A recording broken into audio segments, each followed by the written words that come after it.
Welcome back to Radio Merdog, and tonight we'll be taking a look at a northern dwelling monster, one that has really stricken fear into the hearts and minds of many native peoples for hundreds of years. This creature is a cannibalistic monster possessed by a malevolent spirit with an insatiable hunger and a desire to commit murder and eat other humans.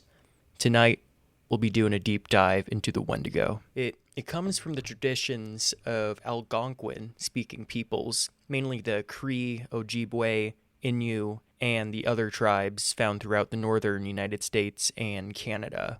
The Wendigo are generally strongly associated with the north, winter, cold, famine, and starvation. So pretty broad concepts, but they play a big role in how the character is developed over the years. And it really all starts with the creation. And the creation of the Wendigo happens when a person, usually driven by starvation or utter desperation, the irredeemable sin of cannibalism. When that taboo is broken, the person becomes something twisted, something that can never be full ever again. Once a person has began to go through the Wendigo transformation, they undergo a series of horrible bodily changes. They become gaunt to the point of emaciation, with their desiccated skin pulled tightly over their bones, with their bones pushing against their skin, with a complexion of an ashy gray, and their eyes pushed back deep into their sockets. They look just like a gaunt skeleton, recently disinterred from the grave. And whatever lips they had are now tattered and bloody, unclean, and suffering from the suppuration of flesh, and they would give off a strange and eerie odor of decay, decomposition, and moral corruption. In Ojibwe, Eastern Cree, Swampy Cree, Naskapi, and Innu lore, the Wendigos are generally described as giants that are many times larger than human beings. And it is interesting. This is a characteristic not really seen in the Algonquin cultures, but it is quite prevalent in the aforementioned ones. And whenever a Wendigo ate another person, it would basically grow in proportion to the meal it had just eaten, so it would never be full. So then the idea is that it's just perpetually growing, never able to satiate their hunger, but yet they grow stronger and more powerful. However, they will still keep that gaunt stature. So, therefore, they are generally portrayed as simultaneously gluttonous and extremely thin due to their starvation. They are truly seen as the embodiment of gluttony, greed, and excess, never satisfied after killing and consuming one person, and they're constantly on the hunt for new victims. And even when going through this transformation, they don't necessarily lose their human abilities of cognition and speech. And some reports have them clearly communicating with their prospective victims, even threatening or taunting them. And within the Assiniboine, Cree, and Ojibwe tribes, it's kind of interesting. They have this satirical, ceremonial dance that they would sometimes perform during times of extreme famine. And this would basically just be done to reinforce the seriousness of the Wendigo spirit possession. And when they did this, they would wear masks and dance backwards around a drum as a way of warding off the Wendigo spirit. The last known time that they did this ceremony was, of course, at Lake Wendigo at the Leech Lake Reservation up in northern Minnesota. That kind of spooked me a little bit when I found out that it was done at Leech Lake, because I've been through there quite a few times on my way to go up hunting in northern Minnesota. I mean, most of my family hails from northern Minnesota, so I've spent a good amount of time up there, especially growing up.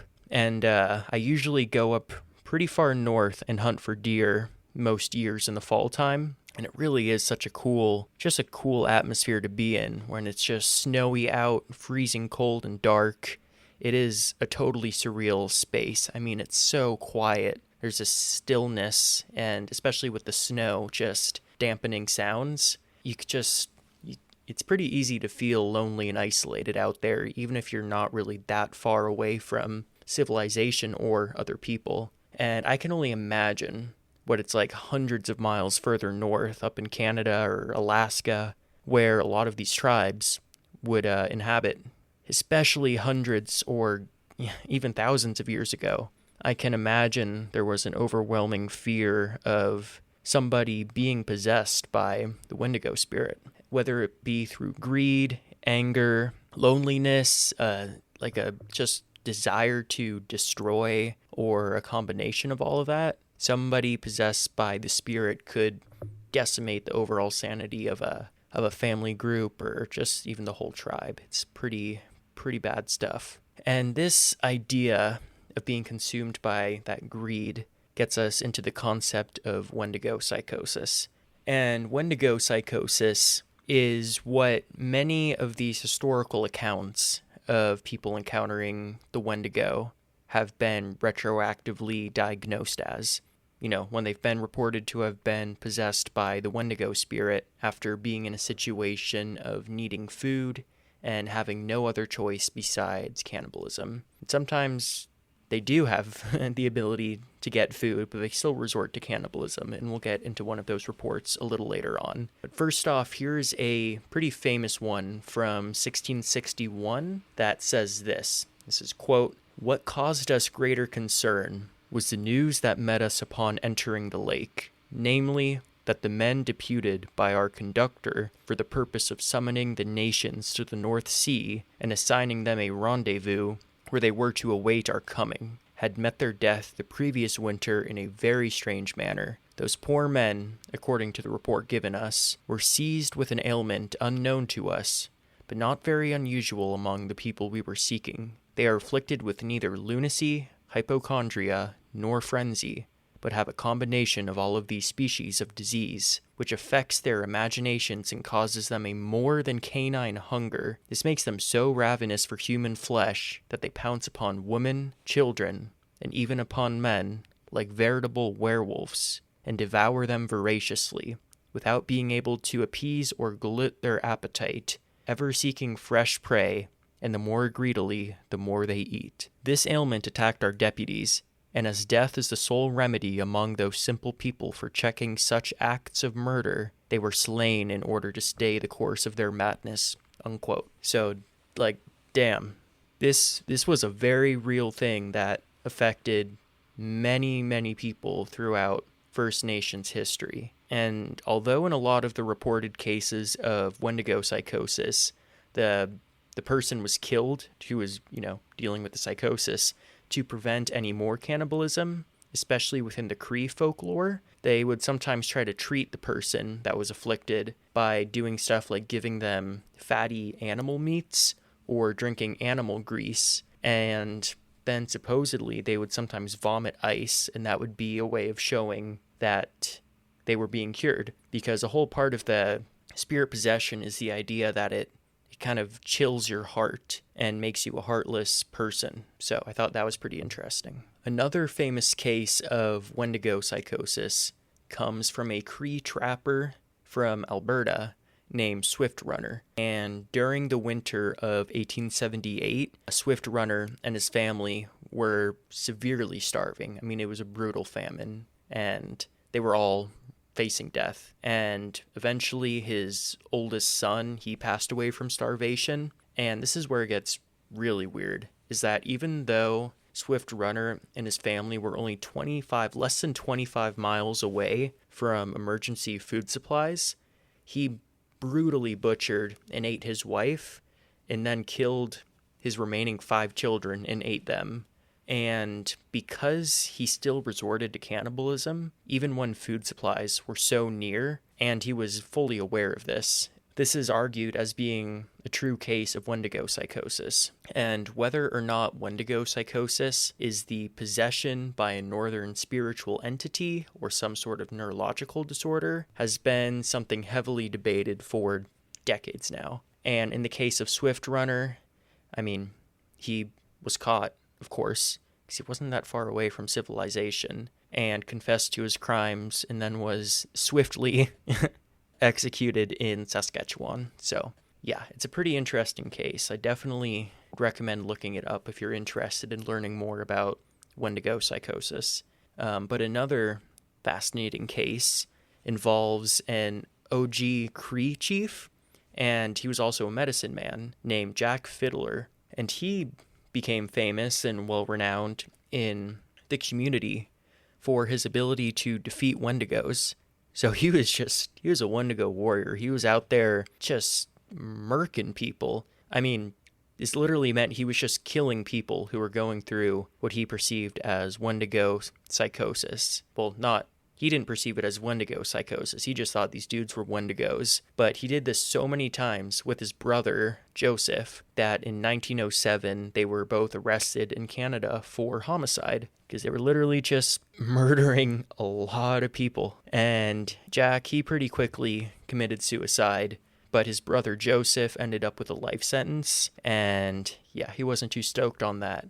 But he eventually got a pardon, but then died 3 days later in jail before he even received the news, which, that just sucks. And it's kind of wild to me, just say it again, that these guys were just up there in Canada, just murdering people and claiming the people they killed were possessed by an evil cannibalistic spirit. But I guess, that's just what true dedication to faith looks like, I guess, in a way. Like, damn. There's been countless stories like these. The idea of Wendigo psychosis really kind of hit Western science in the mainstream in the 80s, especially a lot of psychologists and anthropologists started researching it. And a lot of them argued that Wendigo psychosis was just a total fabrication. It just wasn't a real thing. And it was really just the result of naive anthropologists taking stories related to them at face value without any further observation. However, a lot of others have pointed to numerous credible eyewitness reports, both by Algonquins and others, as evidence that Wendigo psychosis was a legit, factual, historical phenomenon. And it is worth noting, I think, that psychosis cases pretty sharply decreased in the 20th century in a pretty strong correlation with the Boreal Algonquin people. They just started coming into contact more and more with European ideologies and weren't living, they were living less nomadic and rural lifestyles. They weren't spending all of this time trekking through the woods and rural areas solely engrossed in their own folklore. Now they were interacting with Christian Europeans. And I think that's pretty interesting how once they got out of that environment, the amount of Wendigo cases pretty sharply declined. So, going forward a little bit, in a treatise written by James B. Waldron, who was a medical anthropologist, he stated that, quote, "No actual cases of Wendigo psychosis have ever been studied, and Lou Moreno's scathing critique in 1985 should have killed off the cannibal monster within the psychiatric annals. The Wendigo, however, continues to seek revenge for this attempted scholarly execution by periodically duping unsuspecting passerbys, like psychiatrists, that Wendigo psychosis not only exists, but that a psychiatrist could conceivably encounter a patient suffering from this disorder in his or her practice today. Wendigo psychosis may well be the most perfect example of the construction of an aboriginal mental disorder by the scholarly professions, and its persistence dramatically underscores how constructions of the aboriginal by these professions have, like Frankenstein's monster, taken a life on their own," unquote. So, yeah, like I said, a lot of people in the medical community did not believe it was a legit thing, and you can find a lot of reports of them saying stuff like that. So, going to the present now, in the ICD-10, which, if you didn't know, is basically just the book that classifies as mainly diseases and mental health problems and related health issues. It classifies the Wendigo as something called a culture-specific disorder, and it describes it as, quote, "rare, historic accounts of cannibalistic obsession. Symptoms include depression, homicidal or suicidal thoughts, and a delusional, compulsive wish to eat human flesh. Some controversial new studies question the syndrome's legitimacy, claiming cases were actually a product of hostile accusations invented to justify the victim's ostracism or execution," unquote. So that's Wendigo psychosis. Maybe it's a mental illness. Maybe it's a spirit possessing people to eat other dudes. Maybe it's all fake and just a way for deranged people to justify killing and or eating other humans, which I guess would be a mental illness, but But there is something that is verifiable, and that is the Wendigo as a concept or a metaphor in these native cultures. As a concept, the Wendigo can really apply to any person, idea, or movement that's been infected by just like a corrosive drive towards self-aggrandizing greed and excessive consumption. Greed and excessive consumption are some of the main points to this all. And these are all traits that they just sow disharmony and destruction if they're left unchecked, especially in a close, tight-knit tribe. And I mean, these are huge no-nos when they have to fully rely and trust on each other to simply survive on a day-to-day basis. So there's this Ojibwe scholar who's named Brady DeSanti, and he asserted that the Wendigo can be understood as a marker in a way, just a way to indicate a person imbalanced both internally and toward the larger community of human and spiritual beings around him. And once that equilibrium is gone, balance is gone, and people are estranged by their communities, people thought to be afflicted by the Wendigo spirit, they would just fall apart and tend to, in a way, destroy the natural balance around them. So the analogy of Wendigo possession is also used for other evil acts like rape and spiritual desecration. And Wendigos, they've also served as a sort of metaphor for explaining patterns of domination in societies, like when a group subjugates, dominates, or destroys another group. And some people argue that Wendigos are just agents of something called social cannibalism, who know nothing of provincial or national borders. I mean, it's a global issue. They say, people who argue for this say that all human cultures have been visited by shape-shifting Wendigos in their own way, and that these visitations, they sort of speak to the inseparability of the human experience. I mean, to these sorts of people, these creatures, national identity is irrelevant to this conceptual, borderless horror. I mean, it doesn't matter where you're from, what your nationality is. These people, these Wendigo-afflicted people, are everywhere.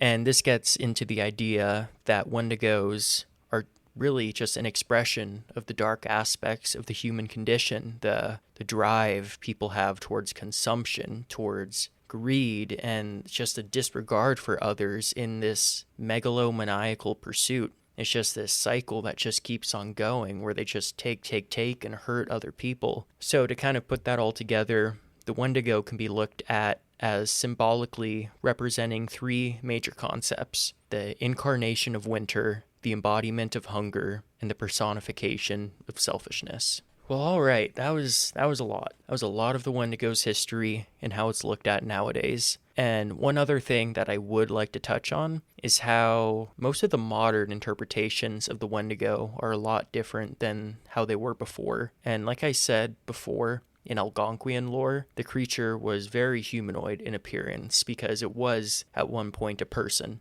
But it did look like somebody who has risen from the grave. I mean, their skin would be white or grayish. Their skin stretched tight with visible bones. They would look totally emaciated, be perpetually starving. Their teeth would look almost like fangs, like yellow and pointy, with long, sharpened nails for tearing into people's flesh. However, for whatever reason, nowadays, the Wendigo is generally depicted as this tall, deer-looking creature with big, the antlers of a stag, pretty much. But this version with the deer antlers has no real basis in any Native American folklore, and I've been trying to figure out where this comes from, this weird modern interpretation. And from what I can find, I think it started in the 2001 film just called Wendigo, and it was just a way to stylize it and make it stand out a bit more in the movie instead of just looking like a white, gray, dead guy walking, pretty much. So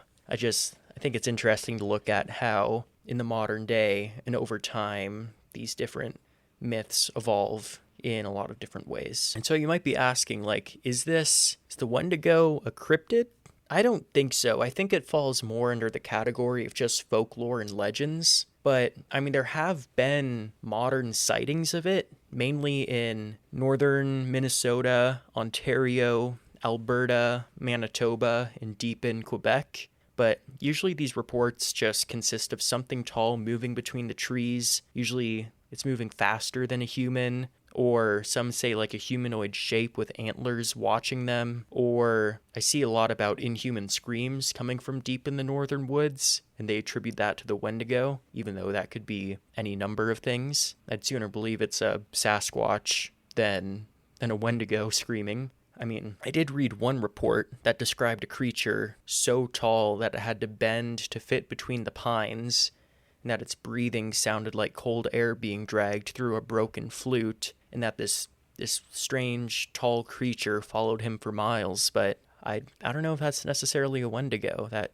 could have been some other creature. I mean, there's a lot that supposedly live up in those northern regions, and it's pretty terrifying once you start looking into it, how much is really out there. So, personally, for the Wendigo, I think it's more of an idea. It's a symbol of a lot of things. I think it's a symbol of community and the importance of that, of morality, and why you need to have a strong moral and ethical code. It's a symbol of survival and how quickly we can fall into times where our survival may be at stake, and the danger of letting either literal or metaphorical hunger control your life. If you have that insatiable hunger for greed or to destroy, that can drive people to do evil things. And I think that's why the legend has endured for so long. It's not just your standard like campfire horror story about a creature in the woods. It brings up some pretty thought-provoking and meaningful ideas, I think. And that's kind of what's drawn me to this legend over the years. After all that, whether you think the Wendigo as a creature in the woods, or a spirit of hunger, maybe a moral warning, or just a straight-up cryptid stalking the northern tundra, I do implore you to keep the legend of the Wendigo in mind, especially if you find yourself out there in the deep woods on a cold, snowy night. I'd also advise you to not munch anybody out there. I don't think anything real good can come from that. So, this has been the Merdog with Radio Merdog. Thanks for listening. That's all I got for today. Peace.